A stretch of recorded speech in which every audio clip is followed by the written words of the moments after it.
చలో నెక్స్ట్ మిగతా వార్తల్లో ఈ లాగులు తొండలు ఇవే ఇక శీరుడు చింతకు ఇవే ఇవే కనబడుతున్నాయి ఇక్కడ అన్ని పేపర్లో ఇదే వార్త ప్రధానంగా హైలైట్. ఇగో నీ లెక్క పాస్పోర్ట్ బ్రోకర్ను కాదు, తోలు తీస్తావా రా నువ్వు అంటే కేసీఆర్ తోలు తీసుడు కాదు, కొడంగల్కి వస్తావా, మా సర్పంచ్లనే చింతమడకకు రమ్మంటవా, వస్తారు నిన్ను చీరి చింతకు కట్టి చింతమడకలో వేలాడేస్తారు. 2 ఏళ్ల తర్వాత ఫామ్ హౌస్ల నుంచి బయటకు వచ్చినావు, అనుభవంతో సలహాలు ఇస్తావనుకున్నా, రాష్ట్ర భవిష్యత్తు కోసం ఫ్యూచర్ సిటీ గడుతుంటే తొక్కా తోలు అంటవా, వాడెవడో వంతారా బొంతారా అంటవా, ఒక మాజీ ముఖ్యమంత్రి స్థాయిలో మాట్లాడే మాటలేనా ఇవి, మర్యాద ఉండదని మేము ఇంకేం మాట్లాడతలేం, కానీ మాట్లాడు గనక మొదలు పెడితే నువ్వు నడుముకు రాయి కట్టుకొని మల్లన్న సాగర్నైనా రంగనాయక సాగర్లనైనా దుంకి చచ్చిపోతావు. నన్ను గెలకకు, నేను అన్నీ చూసిన, నల్లమల అడవుల నుంచి వచ్చిన అమాంబాపతు గాని కాదు, నాతోని తమాషాలు చేయకు, దుబాయ్ పాస్పోర్ట్ బ్రోకర్ల దందాలు నేను చేయలే అని రేవంత్ రెడ్డి అంటున్నాడు. ఎవరికి? కేసీఆర్కి కౌంటర్ ఇది. కేటీఆర్ నీ ముఖం అద్దంలో చూసుకున్నావా ఎప్పుడన్నా? కేటీఆర్ నీ ముఖం అద్దంలో చూసుకున్నావా? పేడుమూతి బోడిలింగం నువ్వెంత, నీ స్థాయి ఎంత? అయ్య పేరు చెప్పుకొని బతికేటోనివి, గుంటూరు గుడివాడలో చదువుకున్న నీకేం తెలుసు తెలంగాణ పౌరుషం? ఎవడైనా ఇంటి అల్లుడి ఫోన్ ట్యాప్ చేయిస్తాడా? సిగ్గుండాలే. ఆస్తి కోసం సొంత చెల్లెను బయటకు వెళ్ళగొట్టినోడివి, నువ్వు కూడా ఒక మనిషేనా? సొంత చెల్లెలకే సమాధానం చెప్పనోడివి నాకే సవాల్ చేస్తావా? లాగులో తొండలిడిచి కొడత బిడ్డ, నా సంగతి నీకు తెలవదా? నాతో మాట్లాడుడంటే అమెరికాలో బాత్రూమ్లు కడిగినట్లు అనుకుంటున్నావా? మీ అయ్యని అడుగు చెప్తాడు. మొత్తం భాషా ప్రావీణ్యం అంతా మొత్తం చూయించిండు. కానీ అందరూ ఈ మాటల చుట్టే తిరుగుతున్నారు. ఈ శీరి చింతగట్టుడు, లాగుల తొండలిడుచుడు ఇదంతా. నేను షో స్టార్టింగ్లోనే చెప్పిన అతి భయంకరమైన విషయం ఇక్కడ ఒకటి ఉన్నదని. ఏమని? నేను కేసీఆర్ను ఇక ఏమీ చెయ్యను, జైలుకు పంపేది ఏమీ ఉండదు, అరెస్ట్లు అనేవి ఉండవు అని రేవంత్ రెడ్డి చాలా క్లియర్గా రెండోసారి ఇది చెప్పడం. ఫస్ట్ టైం చెప్పింది, ఇది సెకండ్ టైం. ప్రజల యొక్క మైండ్ని ట్యూన్ చేస్తూ ఉన్నాడు. ఏమంటున్నాడు? దేవుడే చూసుకుంటాడు, ఆల్రెడీ ఇరిగి మెక్కలు ఇరిగి మొత్తం మంచం మీద పడ్డాడు, ఫామ్ హౌస్కి పరిమితమైండు, అదే బందీఖాన, అదే జైలు. ఇక నేను మళ్ళీ తీసుకుపోయి జైలు వేస్తే మళ్ళీ ఆయనకు మందు పోయాలి, అన్నం పెట్టాలి, ఇదంతా ఖర్చు దండగా అని మాట్లాడుతున్నాడు. ఈయన డిసైడ్ చేసేసిండు మొత్తం. దేవుడు ఆడ పైన ఉన్నాడు, పైనుంచి కిందికి చూస్తున్నాడు, ఆయనకు పాపం ఎవరి పాపాన వాడైపోతాడట. అధికారంలోకి వచ్చే ముందు కూడా ఇదే మాట చెప్పాల్సి ఉంటుంది. నన్ను ముఖ్యమంత్రిని చేయండి, దేవుడు చూస్తాడు పైనుంచి, ఎవడి పాపాన వాడైపోతాడని ప్రజలకు అట్లనే చెప్పి అధికారంలోకి వచ్చేది ఉండే, ఓట్లు అడిగేది ఉండే. మరి ఓట్లు వేసేటోళ్ళో ఏకపోయేటోళ్ళు. డబుల్ బెడ్రూమ్ ఇల్లు కట్టిస్తా, తోలు తీస్తా, తోడుకలు తీస్తా, లాగలతో ఇవో ఎన్ని మాటలు చెప్పిండు. ఒకవైపునేమో లాగల తొండలు అంటున్నావు, చీరి చింతకు కడతా అంటున్నావు, ఇంకోవైపు ఏమో దేవుడే చూసుకుంటాడు అంటున్నావు. మరి దేవుడే చూసుకునేదానికి మళ్ళీ చీరి చింతకు కట్టుడు ఎక్కడిది, లాగుల తొండలు ఎక్కడి? రెండు ఆ బయట మీరు విన్నారు కదా, ఎట్లా అసలు ఏ లెక్కన మాట్లాడుతున్నారు మీరు?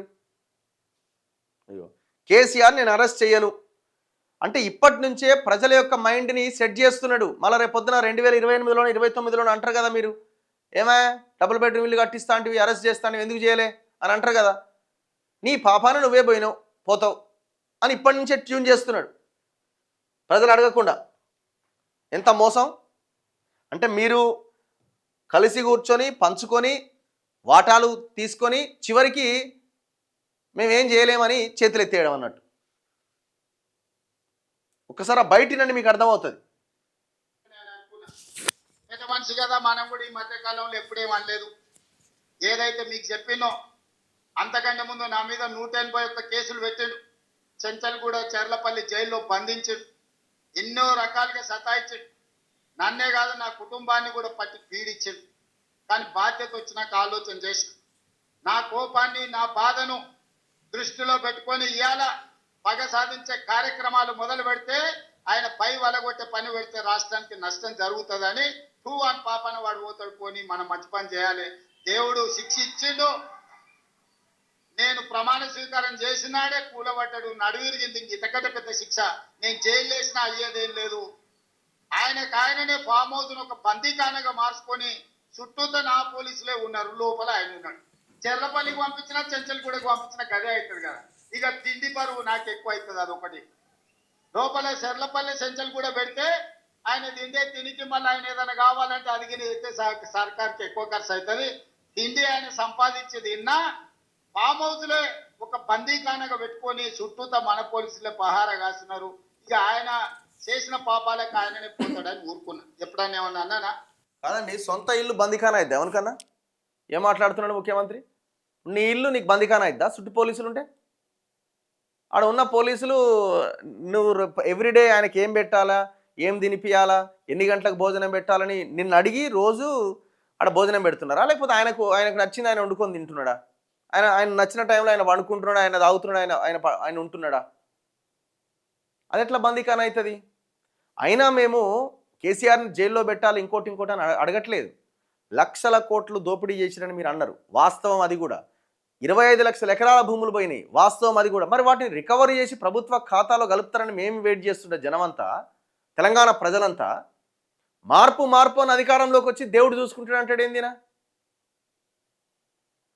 అంటే ఎంత మోసం ఇది, ఎంత మోసపు స్టేట్మెంట్ ఇది, ప్రజల్ని మోసం చేసినట్టే కదా. నేను ఒకసారి ఇంటర్వ్యూ చేసినప్పుడు రేవంత్ రెడ్డిని, మరి అవినీతి అన్నారు కదా, మీరు అధికారంలోకి వస్తే ఏం చేస్తారు, అరెస్ట్ చేస్తారా అంటే, ఎందుకు నీకు తొందర, నీకు అంతా తొందరగా అరెస్ట్ చేయాలని అనిపిస్తున్నదా, ఆగు నువ్వు చూస్తావు కదా. ఇవన్నీ మాట్లాడిండు రేవంత్ రెడ్డి గారు. మీ కూతురు పెళ్లికి కనీసం అవకాశం లేకుండా జైల్లో నుంచి అక్కడికి వచ్చి మీరు ఆ ఎంగేజ్మెంట్లో పెళ్లిలో పాల్గొనాల్సిన సిచ్యువేషన్ని మీకు కల్పించింది కదా. కనీసం తగులుతలేదా మైండ్కి? కనీసం బెడ్రూమ్లో పడుకుంటే బెడ్రూమ్లోకి వచ్చి మీ పోలీసులు బెడ్రూమ్లోకి వచ్చి ఎత్తుకపోయారు కదా. ఇట్లా అదేంది దేన్ని ఎత్తుకపోయారు కదా, ఇట్లా అనామాత్రమే లేపుకొని పోయారు కదా నలుగురు పోలీసులు కలిసి. మైండ్లో కొంచెం తిరుగుతలేదా?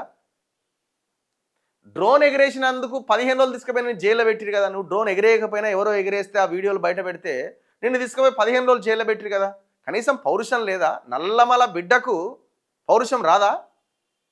నాకు తెలియదు, మరి నల్లమల బిడ్డ కాదేమో మీరు, అంతే కదా. మరి దాన్ని బట్టి అదే అర్థమవుతుంది కదా. ఒక మళ్ళీ ఏమో శీర్షింత గడతా లాగుల తొండలు ఇడుస్తా అంటుండు. మరి దేవుడే చూసుకుంటారేమో మళ్ళీ గవర్న ఎందుకు మళ్ళీ మాటలు?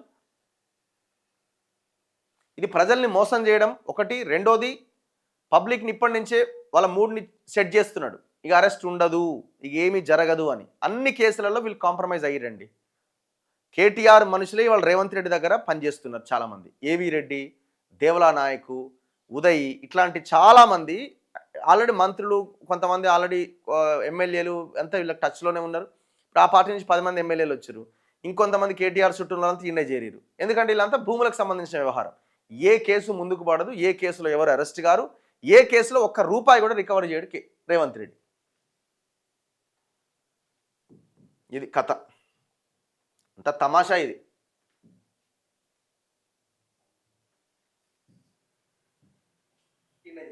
ఎందుకంటే వీళ్ళంతా భూములకు సంబంధించిన వ్యవహారం.